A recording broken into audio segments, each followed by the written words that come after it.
Hi everyone, and welcome to Breaking the Cycle to Step Forward podcast number 6. I'm Chris Tuck and I am Beverley Ann. And as we always say, we're talking from both a lived experience perspective and professional too. And this week we are discussing therapy. And it's really important to discuss this topic because so many people's mental health is under a challenge at the moment, or it's taken a slide, or they're literally on their knees. And we're going to talk about mental health services and everything around all of this. So we hope you find it beneficial. So, Beverley, what is therapy to you? What does it actually look like? Now, this is a really great question, and we could spend the whole time speaking just about therapy. So therapy for me, in my own language, is a way to find your voice. Now, that can be in lots of different ways, because when we say way to find your voice, initially we think about talking. And talking isn't necessarily the only way to find your voice. And also it's how we come to it and what's right for us at that time. So for instance, there are lots of different types of therapy, and we can go through a couple of these, such as CBT, cognitive behavioural therapy. And that's where we're learning to change the way we've always behaved, the way our brain is tuned in neurologically. And I would say actually we do that in most therapies. We're looking to change something. We've also got hypnotherapy. We've got art therapy, music therapy. Absolutely. Equine therapy. Coaching, psychoanalysis, psychotherapists. There's a whole abundance of different therapies. And I remember when I was ready to start therapy years ago, I was absolutely petrified of opening, in my mind, Pandora's box. Mm-hmm. Absolutely. So when would you say someone should look for therapy or a therapist, and what should they choose if they have got no knowledge? So they've got all of this stuff going on in their brain, they have physical symptoms, they feel, I love this word, feel discombobulated. Yes. Yeah. Don't know what the hell's going on for them, but they know they need help. What do they do? Well, in all fairness, that I love that words about they know they need help. Often we don't know what we want. We know we don't feel well. So currently in the biomedical world, the NHS, and I'm just saying the NHS because that's the infrastructure that we work from, everybody, that was put together to ensure that everybody had access to life-saving medicine, such as if you have a symptom of a heart attack, you could go to hospital and receive the treatment for that heart attack, and sometimes receive a new heart, have a stent, etc. And so we had access to that, and that's fantastic. But if we're not careful, what happens, we have different symptoms, we heal the symptoms, but we don't look at what's underneath. Yeah, addressing the cause. Absolutely. And that is often, there's an emotional cause under lots of physical illnesses. And that's where, as a recovery practitioner, I see this time and time again. But we very much are in, this is my symptoms, how can I treat that? And actually, when I look back, I can see that I was very, very strong in my 20s. I'd been very strong growing up, and my body kept packing up. My kidneys, I had meningitis. I was seriously ill with meningitis, which is a viral illness, and my immunity system was at an absolute low. I was always being ill physically, never even considered it would be connected mentally. or emotionally, because I was shut off from my emotions. It was when my body was ready and it suddenly felt, I can't do this anymore. My head was busting. And so for me, I did the only thing I knew how, and I reached out to Samaritans. And that is one place that you can do. And I signpost people sometimes if that's right for them.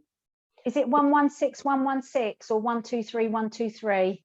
It's 116 116 now. Yeah, thought so. And what's really good is if you're out and about and there are different places, you will see these signs at different places. So coming back to therapy, I didn't know what was available, and I'd like to think that we have more choice nowadays, but it doesn't necessarily mean we know what's right for us. So the first thing I always say is, what is it you're looking for? Now that's important, because when I say what is it you're looking for, is I will take myself right back all those years ago. I was looking to release some of those feelings that I had inside of me. Which were, what was you feeling? Guilt, shame. I couldn't carry on anymore. I didn't like the pain that I was feeling, the emotional pain, the flashbacks, the not sleeping, the constantly being ill. But I knew it wasn't just, I couldn't just go to the doctor, although I did go to the doctor, but I wasn't getting what I needed, as in there was no release. So I then reached out to the Samaritans at that time. Now, I'm trying to put myself in the perspective of one or two of our listeners who have contacted us to ask us here. And the reason why I'm saying it like that is because I just knew that I needed to speak to someone. For me, because mine resulted from sexual abuse, I then contacted therapists that was a niche for sexual abuse. I knew that's what I wanted. I didn't know anything after that. I remember speaking to Caroline, and if she's ever listening, the first thing I said to her is, I just need to speak to somebody once or twice. I'm not looking for a couple of years. I actually said to her, I'm not actually losing my mind that much. I was. But we don't realise, do we? No, and it was too much for me. So she just knowingly said, yes, okay, let's have a conversation. And I think having a discovery call with someone is really vital if you have the opportunity, because I know there are lots of different therapies, but are you connecting with a therapist? And a lot of people think that once they've found their therapist, they have to stay with that therapist if they don't gel with that therapist, if they don't connect with that therapist. So I just want to assure everybody that you're not always going to get that connection or trust that therapist. So you have the right to ask to change. You might have to go back on the waiting list. You might have to do some more due diligence yourself if you're paying privately. But don't think you have to stay with a therapist just because you don't. Absolutely. And this goes back to our previous podcast when we talk about relationship. This is a relationship of trust. I know that, for instance, part of my therapy now is yoga. But when I've had some yoga teachers, I'll try out a couple, or go to a workshop or try and find out something about the yoga teacher to see if there's a connection first of all. And if I go to their class, it's not saying they're not a good yoga teacher, it's not right for me. Same with therapists. So yes, I've worked with different therapists over the years, and I still, obviously, because I'm a practitioner myself now, I need support myself and supervision, but that doesn't mean to say I always stay with the same person. And I also want to just reiterate here that often you have episodes of ill health, and so you might be in therapy for a long period of time, or it might be a short period of time, and then you can live your life quite happily for a period of time, short or long, and then you might need another period of therapy, and it might be different therapy. So people out there need to realize that this journey of healing may take them forwards 10 steps, back 5 steps, and then they need a different type of intervention for them.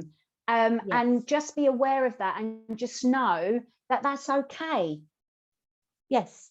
So it's a bit like if you broke your ankle and it was healing, there will be different parts of that ankle that you need to work on. And it's the same as us with our feelings and emotions. You know, we're like an onion. So I remember when I very first started working with, you know, my recovery, I would look at certain different things and think, that's it, I'm healed.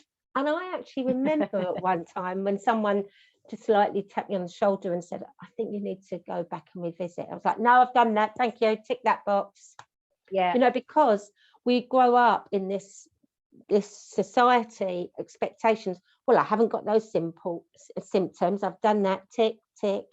And actually what I didn't know then was I was ready, more than ready for the next layer. Yeah, it's peeling the onion layer by layer, isn't it? Absolutely. There's also another school of thought, because I do like turning things around. Yeah. I'm very much a practitioner. So when I'm working with clients, yes, at first when I work with a client, I like it to be weekly, but also I'm not looking to disable somebody. So we very much within our biomedical system of things, and I will say that because that's how we have our infrastructure, we will often get somebody diagnosed. So for instance, dissociative disorder. Now, yes, I understand we need that so that we can diagnose, we can communicate, but then I do passionately feel that what we do then is we disable people with that label. What some people, absolutely. What I think myself, and it's something that we do in our conversations, I actually like to do it the other way, enable people. So now we've diagnosed somebody with, we know what you're dealing with. Yeah. So what is it that you need to enable you, to empower you to live your life to your best of your living? Breaking the cycle 2 step forwards. What is it you need? Yeah, absolutely. And in doing that, we are looking at what's underneath, what we've learned. So sometimes you'll work with somebody and you're not in the right space and it's not come back. It's not that anybody's done anything wrong, but I know when I look back with hindsight, some of the work I did with people didn't actually resonate until I was doing a workshop with someone else. Yeah. Or this, and then it was like, oh, it's that light bulb moment. Oh yes, I get it now. Yeah, yeah. And you know, the course that I teach, Beverley, I don't want to use this as a sales pitch, but just the course that I run, often people think that they're going to get all of the answers in this 8-week course, and they're not. It's about drip feeding little bullets of information, nuggets of information that they resonate with and run with, i.e. they go and research and they practice it and it works for them, or they hear it and they go, actually, I don't want to hear that. I don't want to deal with that. That's not for me. It doesn't resonate with me. And they leave that information. And that's just as good, because you now know that doesn't work for you, or you're not ready to hear it, or whatever the situation is. But that little bit that you've just heard, yeah, that's great. Just like light bulb moment you just said, and they run with it and they learn something. They're not going to get all of the answers, because everybody's in a different place. Their lived experience is different. Everything gets complicated. So, you know, you peel the onion a little bit in my course, for example, you go away and it might, you know, the message or the learning from my course might be that actually, oh my God, I've got deeper, big rock stuff going on and I need to go and get a counsellor that's trauma informed, that has a speciality in eating disorders, sexual violence, whatever it is, and then you go away and find that help for you, that intervention for you. So it's part of that journey of learning. You're never going to go to one counsellor or one course, one workshop, whatever it is, and learn all of the answers and get all of the healing in a short amount of space of time. It doesn't work like that. Absolutely. And that's why if we were standing in a room with 100 people in there, some people will naturally resonate towards you, Chris. Some will naturally resonate towards me. And some will walk away and think, no, that's not for me, thank you. Yeah, now, not my cup of tea. Yeah. And that's nothing against us. It's just being in the right place at the right time. Yeah. I'm a big believer. That's why we do what we do. It's a passion. It comes from our heart. Yeah. We don't even script this. We might have a few pointers, but it really does come from our hearts, because we're very much believers about opening this conversation. So somebody today will hear this conversation and actually think, oh, yeah, actually, where do I start? Yeah, I'd be interested in speaking to somebody. Yeah. Or, you know, maybe I'll tune in now and they'll listen to us more. And then, you know, I had a lady a few years ago that contacted me, and yes, I specialise in adverse childhood experiences such as child abuse with adults. But as she was listening to me talking, she was like, no, that. And she actually turned me off in anger, because she was like, no. But what was amazing, she said, was 6 months later, she found herself still thinking about me. Yes. And the anger that I'd touched, like I'd inflamed. So I touched on something. But then in her words, but I wasn't abused. And she wasn't. She came from a loving family. However, she was badly bullied at school, and she moved from school. And what that anger was, she realised, was, how could her parents not see? Her parents that she loved, the bit that touched on her was, you know, how could my parents keep moving me? Now that's normal. It's not that they've done anything wrong. But from a young person's perspective, that's normal. And then when we were able to work together, it was right for her. And she went, but for somebody else, they may never have come to me. They may have gone to somebody else, or they may have thought, no, I'm not speaking about this.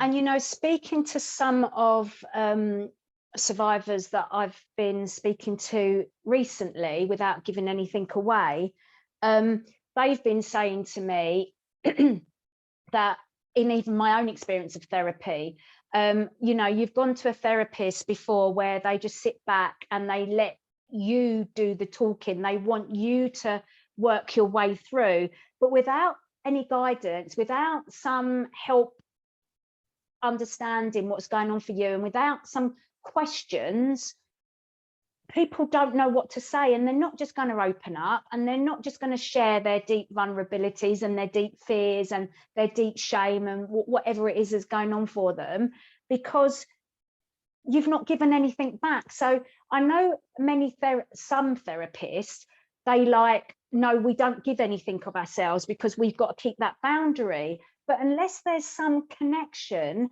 you're not going to get that person opening up to you. And I know some other therapists that go, yeah, I do share some things that go on for me because it helps build the rapport and the trust and the relationship. So it just really mind boggles me that there are all these different stances of dealing with people, you know, delivering of therapy and receiving therapy. And I just find it really difficult when it's more academic based therapy, i.e., you know, you just let them speak. Well, I didn't speak for 6 weeks. I just cried. And then for me, that experience of that therapy was a complete waste of time. All I did was cry. And I didn't get any help, and it was shut down. And then that put me off therapy for life. So where I could have got more therapy because I needed it at the time, in my mind, it was like, well, if that's what therapy is, it's a waste of time and I'm never going to try it again. And that is other people's experience as well. So it's almost like, you know, we're trying to tell people you might experience therapy like that, but please know that's not the only therapy. And there is so much more to therapy out there, and we want you to go back and try again. Absolutely. And, you know, my very first experience, as much as I'm still eternally grateful, there were times that for me, it took me to the trauma tunnel, what I call the trauma tunnel, because I was speaking about the very experiences that were going round and round and round and round. And that's why, hence, I'm a big believer about looking at how we've responded, looking at how we can change the neurological, so understanding the science of how our body's reacting physically and why, how it's being triggered to respond like that. And once we understand that, we can learn grounding techniques, as we've had conversations before.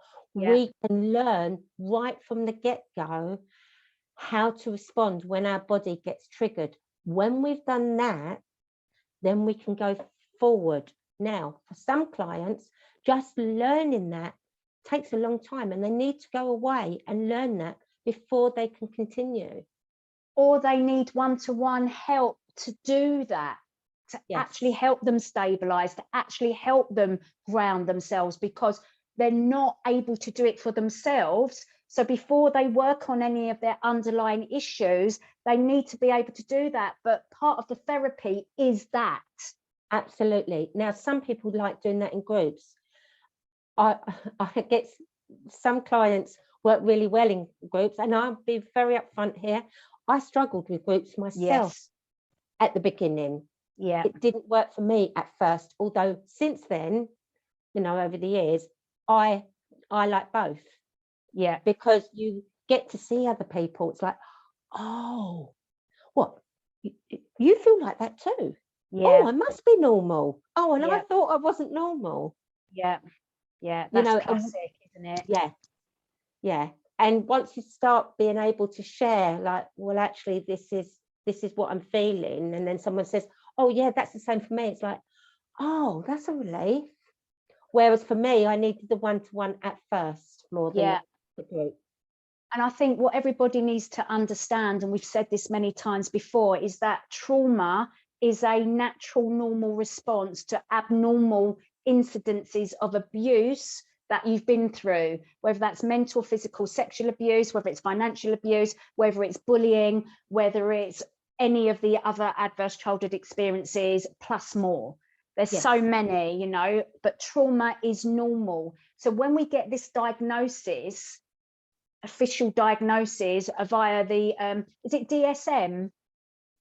Diagnostic tool that they use, psychiatrists use, that, you know, having a label is helpful in, as you've explained, to empower you to move forward, but it can be disabling for those people that get a diagnosis, for some, and then they feel, or they're almost told, because then they're medicated, that they're never gonna recover from any of that. And it's just not true. It's you know, you can recover from trauma, you can lessen the impact on you mentally and physically by having other interventions like EMDR, for example.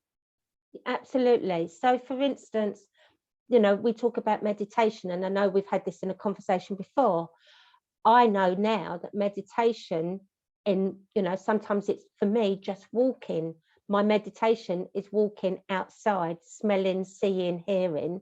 But when someone tried to teach me meditation with my eyes closed years ago, it was the worst thing possible. Now I love it. You know, I didn't feel safe. I didn't know how safe then. So there is times that if something's not worked for you, don't just write it off either. Just reconsider, but always ask yourself, like our last podcast that we did about trust, is this right for me at this time? At this time, because your circumstances do change, and revisiting something that might not have worked for you may work for you now. So one of the things is, you mentioned right at the beginning about, you know, where we are. You know, so many people feel that they have mental health issues, and we're at an all-time low. I would like to see this turned around, because what we've been doing is encouraging people to speak out. on something that we haven't understood. We haven't understood the impact of trauma. If we look back historically about how people have suffered in the past and how we've treated it, now I'd like to think that this is coming to its widest part, and that now from young children up within all the school environments, I would like to know that we're more trauma informed and we encourage conversations so that we understand as children what is a healthy relationship, that it's okay, you know, to show that your emotions. Yeah, and that when someone hits you, no, that's not right. Yeah, yeah. But they have to be truly trauma practicing, because Absolutely. you know, so many people now say, oh yeah, trauma informed, but they don't actually understand what it means. So I don't know whether I should share this or not. Speaking to some counsellors, they feel that some clients are not safe to work with because of where they're at. I hear The thing that. is, if you do not step in and just be that helping hand at this time when someone isn't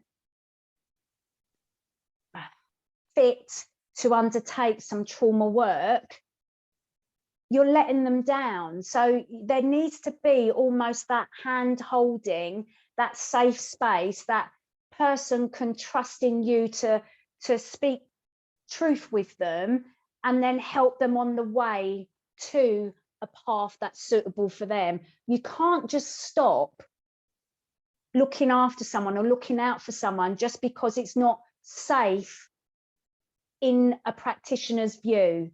Absolutely. So this is where now we are really going to peel the labels off this. Yeah. I personally, regardless of your practice, you know, as a therapist, as a practitioner, we have a responsibility when somebody comes to us. That's what we undertake, you know. Yeah.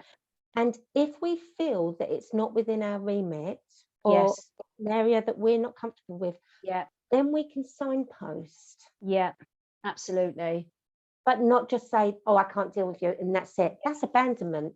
Yeah, absolutely. And that's just putting another layer on the onion, isn't it? Absolutely. So there are some people that get in touch with you. You know, one of the things that I say to people is when they get in touch with me, if they choose not to work with me, that's okay. Yeah. And then I just say, is it okay if I just touch base with you? And then when, you know, a week later, even sometimes a month later, sometimes more, I'll just send an email. How are you? Yeah. Is there anything, you know, is there anything that you need right now? Now, I'm not expecting to do lots. I'm just letting them know they're not alone. If they want to speak with somebody else, they can. Do they need more information? Yeah. But for me, Beverley, it's also sort of like, you know, if someone is coming to you and they're asking more of you that you can give and you've already signposted, it's like you need to keep giving out the same message to that person, because they're either not hearing it, not wanting to hear it, or they want something more from you that you can give. So again, you know your own boundaries, you know what you can do, what you can't do, but at the same time, you're not abandoning them because you're giving them the same message, because that is what they need to do within your remit. Yes. And often what I do there as well, there are different things you can signpost them to as well, a book, a video, different things like that, if that's the part. So and reinforcing. So there are times that we need to reinforce a message so that it can be heard and understood. Okay, so I really wanted to talk about mental health services today, but we're right at the end really of our 30 minutes and we've probably just gone over a little bit. So just really quickly, I want to touch upon this. So the mental health services at the moment, they are so inundated. The funding has been cut left, right and centre. And I know we've been saying this for years and years and years and years, but now because of the pandemic that we've just come out of, it's horrendous. services want young people and vulnerable adults off of their lists. So, for example, we have gone through an NHS trust that's local to us at the moment with a young person that I know, and it was, you do our 12-week online stabilising course, which is a grounding course, and at the end of that, if you need further service, we will assess you, and then if you need one-to-one, we will put you on the list, okay? But if you can't ground yourself, if you can't stabilise yourself, we can't put you on the one-to-one list. We will discharge you. That to me is not trauma-informed practice. It's abandonment, and it's where is the safeguarding? Okay. And yeah, sorry. No, carry on, Chris.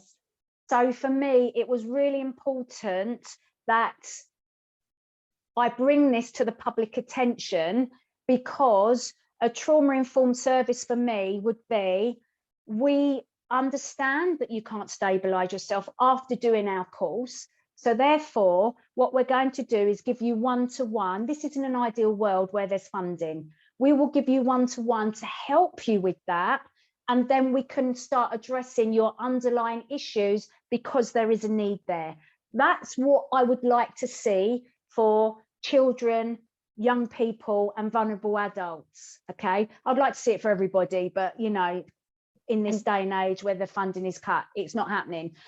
But I'm so passionate about this for young minds, because it will stop them going through years and years and years and years of what we've gone through, and then as adults ending up looking for services, almost having to pay for them if they can privately, because it's just not available on the NHS or the mental health services. And it will stop impact on next generation. So this is where I think the government and services, statutory services, are so short-sighted. Absolutely, because this is a fact I'm going to give you as well. In business, okay, the biggest cost to all businesses is sickness. Yeah. And the biggest cause of sickness, long-term and short-term, is stress. Yes. And that includes, in that stress, that includes non-recent trauma or stress, however you want to say it. Yeah. And the biggest gap for that to happen, the biggest impact, is between the years of 35 years and 55 years. And that's all there on the websites. I can quote you figures. I haven't got my monetary figures here because I didn't expect to share this insight at the moment. And when you're looking at the age, we're looking at not just one person being ill, we're looking at the impact of the management and infrastructure within businesses. And then you look at, you know, suicide completion rates. You know, the biggest killer of men 40 years and younger is suicide. And I am going to bring that up because I'm a big believer, unless we talk about it, how can we change it? So I know we're coming to an end, but if we don't find the resources for people now, this will only get bigger, and the pot will only get smaller, and yet it impacts us in so many different ways. It's not just one person, it's within businesses, it's everything. So it is something, it's a much bigger picture, and we need to stand back and look. It's very complicated. But I just think that our statutory services, if they're discharging people, they're not safeguarding them correctly, they're not trauma informed, and basically they are sharing a picture that is not true. Because if you're not on a list, how do we know how prevalent the problem is? And that sadly, that is a really sad fact of what's happening at the moment. Happening nationwide. Absolutely. And this is where we don't have the infrastructure in properly for what we've learned about trauma. And so doing podcasts such as this and opening the conversation, and we're not the only ones, there's lots of other people. This is where I'd like to see that shift, or we'd like to see that shift coming around, so it is properly trauma informed. Yeah, absolutely. Where Okay. I love the film Resilience. Yes, we'll share that in the blurb under this podcast. Yeah. Yes. Yeah. I think we need to bring it to a close, Yes, unfortunately. Anybody So, listening and who's been triggered today by our conversation, please take extra self-care, because I know that we've touched on quite a few things here. yeah. And, you know, there's always the Samaritans, 116, 116. There is always the Survivors Trust that has nationwide access to helplines and support, specialist support, and rape crisis as well, and many others, things like NAPAC, Solace. There are loads out there. But if you go to the nationwide charities, every member charity will be underneath that nationwide. Yeah, and if they're, we're quite happy if they contact us, we can help give them Signpost as well. Yeah. Okay. All Chris, right. thank you very much. Any last thoughts for today? I'm so angry, Beverley, so angry at how our young people and our vulnerable adults are being fouled left, right and centre. So angry. So I will keep speaking up about this. Yeah. Yes. Thank you, Chris. And for me, the last thought of the day is about thinking about people's self-care, because, you know, we are talking about something that is very personal for people. Yeah. Please do reach out, because you're not alone. Yeah, absolutely, 100%. All right, then. Thank you, everyone. Until next time, keep your comments coming and let us know what subjects you want us to touch upon in future podcasts. Thank you. Bye.